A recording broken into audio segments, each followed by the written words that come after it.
All right, everyone. So in this video, I'm going to introduce three orders that we're talking about today: Lagomorpha, Perissodactyla, and Cetartiodactyla. So starting with Lagomorpha, these are the hares, rabbits, and pikas. Not that big of a group, definitely not as big as rodents. So first, we have family Ocotonidae, and these are the pikas. Only one genus.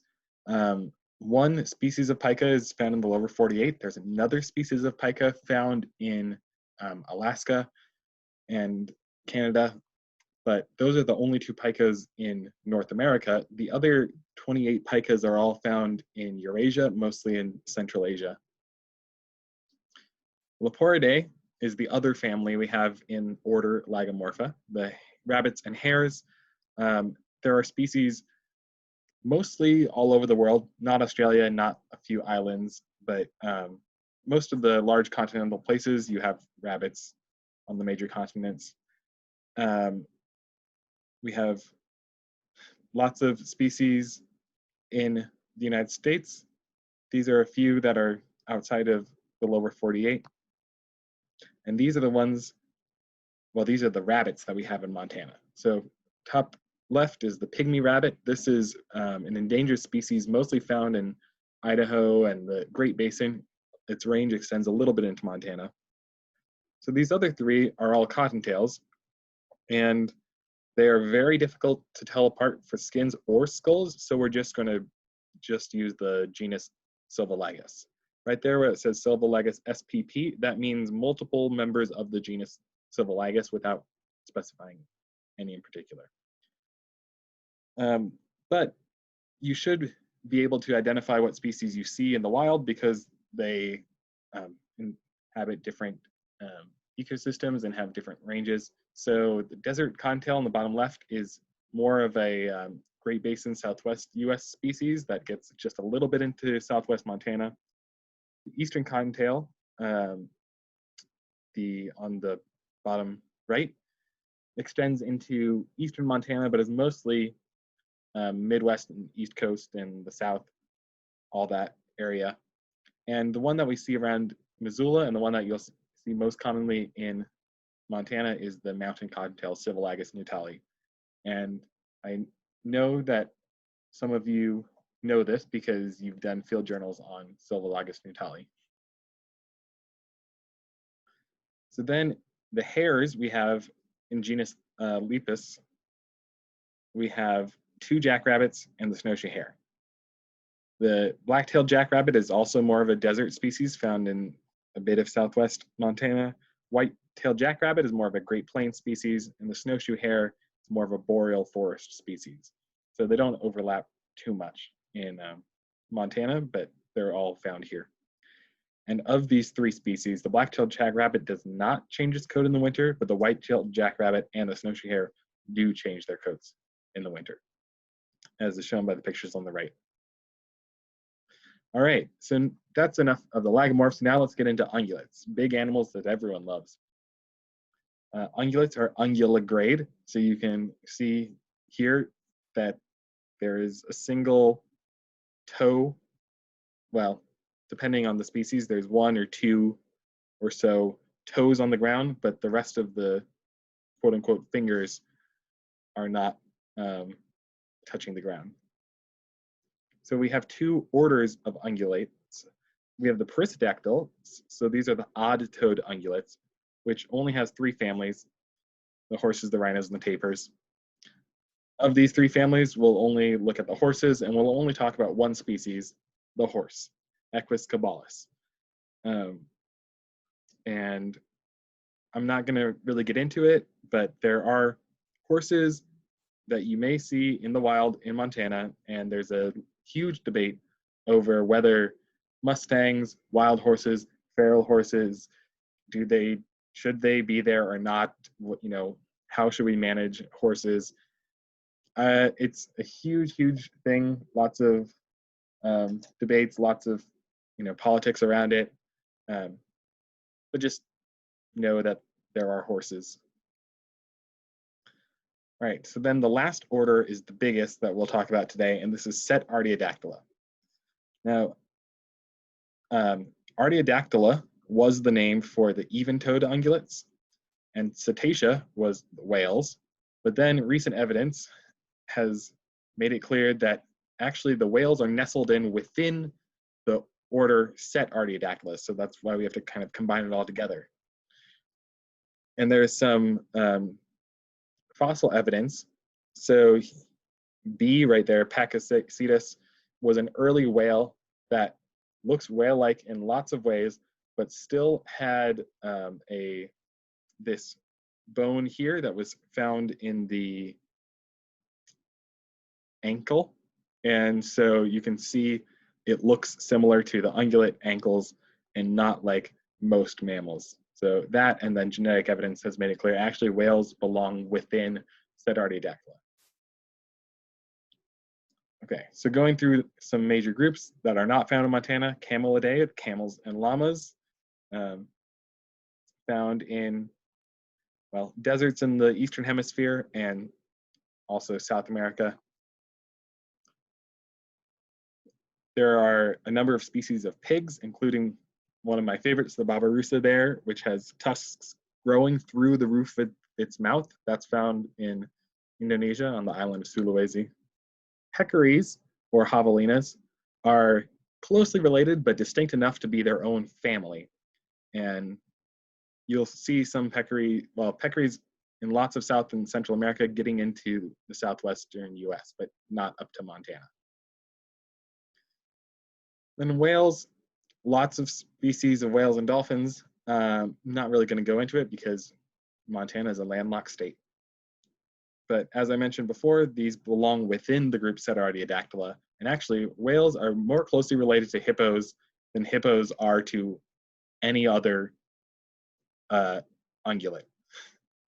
So just shows you kind of how nestled it is within the larger Cetartiodactyla clade. Okay, 2 species of giraffes in their own families. Maybe 2 species. There recently has been some work suggesting that the giraffe, which has been called one species with a bunch of subspecies, actually should be split into a lot of different species. Kind of depends on your philosophy of what a species should be. Tragulidae, the mouse deer, super cute and adorable, found in Southeast Asia, mostly one species in Africa. And the musk deer, named for their musk glands, but also have these awesome fangs, giant canines, in what otherwise looks like an ordinary deer skull. Important to note, the mouse deer and the musk deer are not in the quote-unquote true deer family, which we'll talk about in a second. Now, getting on to North America species. Antilocapridae is a North American family. It is one of the only families of mammal that is endemic to North America. There is nothing like pronghorn anywhere else in the world. All close relatives have gone extinct. So we just have this one species found in Montana, found in, well, lots of parts of the US. And as I mentioned in the video going over identification, pronghorn are kind of unique in that they have horns, so they're not antlers, they don't fall off, but the sheath of the horn, made of keratin, which usually stays fixed on the whole life, for pronghorn the sheath gets shed and then a bony core remains and then a new sheath grows over it every year. All right, now we've gone to the deer family. Here in Montana, I think it's fair to say that this is a very popular family of mammal. These are the species that we have in North America. So the one in the center, the caribou, was found in Montana until the 1950s, and it was found in other places in the northern lower 48. But right now, there are only a very small handful of caribou in as far north Idaho as you can get, and that population is declining. So looks like it will soon be the end of caribou in the lower 48, though there are still caribou in Alaska and Canada. So the other 4 species are ones that we need to know: white-tailed deer and mule deer on the left, Mule deer are the same as black-tailed deer. Black-tailed deer, if anyone is from the West Coast, are a subspecies of mule deer, as opposed to, say, the mule deer that you find around here or, you know, in the deserts, but still mule deer. Then we have elk and moose. Now, elk, it's complicated. So we say elk, but actually, if we look at the next page here, the red deer, Cervus elaphus, are very closely related. So a lot of people thought that red deer and elk are the same species, both Cervus elaphus. Now it seems clear that there's enough differentiation that we should consider Cervus canadensis to be a separate species from Cervus elaphus. So that's one controversy, because you will see Cervus elaphus for elk in a lot of materials. It's still commonly used, but Cervus canadensis is generally agreed upon. But the word elk is complicated because in Europe, the word elk means moose. Moose is an Algonquin word and was adopted here in North America, but if you go to, say, Sweden, they would call it elk that are native there. And it gets really complicated in some parts of Northeast Asia, in China and Russia, where you have Cervus canadensis and moose, but they don't call them moose there, they call them elk. So because elk is such an ambiguous word, some people have advocated using the term wapiti, which is a Shawnee word meaning white rump. And so that can mean our North American elk, kind of unambiguously means this species and not anything else that could be called an elk. The term wapiti, though, is probably most commonly used in Northeast Asia, where it overlaps with the Eurasian elk, aka moose. Hope I didn't confuse you too much, but it's a whole can of worms. And talking about moose is a little complicated too, because we're going to consider moose all around the Northern Hemisphere as one species, Alces alces, but some people do think that the North American moose should be a separate species from the Eurasian moose. So there's that too. So you may see Alces americanus, but we'll just stick with Alces alces. Now, as I showed on this slide, there are deer all around the Northern Hemisphere. Well, actually, there are deer in South America, Europe, Asia, and maybe a tiny bit of Africa. The red deer gets in there, but not much. Mostly Europe, Asia, South America, and most of all in Europe and Asia. So we have a bunch of species up here, some of which you will find in the US in pockets where they have been brought for hunting as exotic game. A lot of deer, because people love deer, have been moved all around the world and used for hunting. And various sizes. You have the muntjac and the poodoo are quite small. The Père David's deer in the top center is interesting in that we really don't know much about this deer in the wild. When it was first recorded by Western observers, it was found in a imperial hunting ground in China, and they had already been wiped out in the wild. So there was just this one captive population, which Père David described. And so we don't have any records of this naturally. Now, last family we're going to talk about is Bovidae. This is a huge family, 143 species, and this includes a lot of very different ungulates. So most familiar, Bovidae, think of bovid, that's a cow, includes our American bison, and there's another species of bison, the European bison, which was wiped out in Europe, and in World War II, it was restricted to just 40-some individuals in one pocket of forest in Poland. It has since recovered a little, but it's still even more endangered than the American bison, which is saying something. The domestic cow, Bos taurus, Some of you may know that cows and bison can hybridize, but generally they're considered in separate genera. And then there are a few other species of cow-like things, like Cape buffalo or water buffalo, or there are a few wild cows found in the hills in Southeast Asia. Goats and sheep. Now there are domestic goats and sheep, and there are wild ones. We have bighorn sheep here in Montana. There are also Dall's sheep in further north in North America. And the mountain goat here is not very closely related to our domestic goat, but we have that too. And so there are some wild goat and sheep species, mostly in Eurasia. Then we have these things which we call goat antelopes because we don't have any better term for it.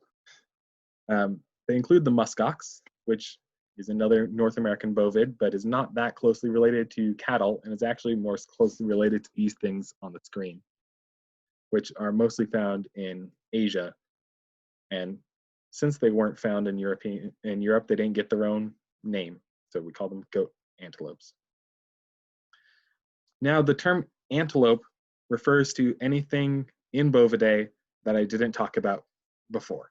It's kind of what they call like a wastebasket taxon, meaning it's all the others.